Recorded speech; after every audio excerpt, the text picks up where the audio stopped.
مرحبا وأهلا بكم متابعين قناة أسيد تيوب في فيديو جديد ومميز. لكن قبل البدء فضلا وليس أمرا فعل زر الجرس واضغط على الكل ليصلكم كل ما هو جديد. محمد الحلبي أبو رعد.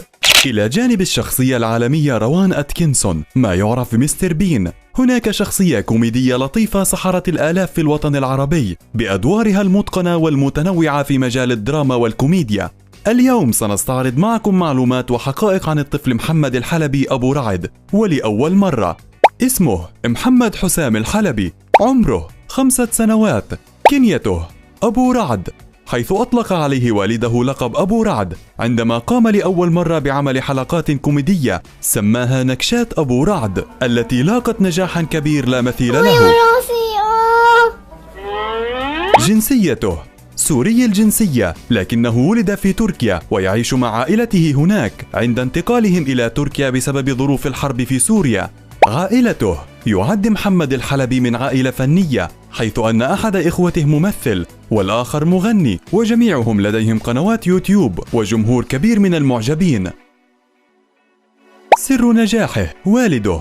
انطلقت موهبة محمد الحلبي بمساعدة والده حسام الحلبي الذي هو بالأصل كاتب وممثل، عندما قام بإعطائه أدوار إلى جانبه في بعض الأعمال التي كانت نقطة الانطلاق له. العروض. قدم لمحمد الكثير من العروض، وكان آخرها من شركة تركية ومخرج تركي لعمل في فيلم من بطولته يتحدث عن مأساة اللاجئين السوريين.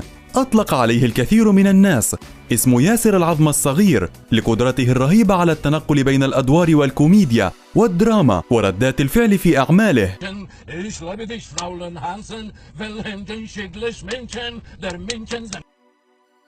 من أهم أعماله الحماية والكنة. وليش ما يصدق؟ ليش أنا عم بكذب؟ والضراير. يا حماتي يا عيوني. كان يا مكان. شيطاني وضميري، حيث أن نكشات أبو رعد بلغ عدد حلقاتها 73 حلقة.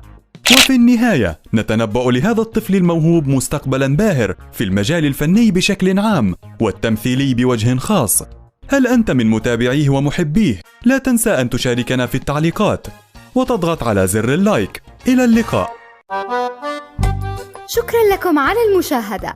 إذا أعجبكم الفيديو لا تنسوا الاشتراك بقناة أسيد تيوب وتفعيل زر الجرس. Don't forget to like, share, subscribe to the Usaid Tube channel and click the bell icon.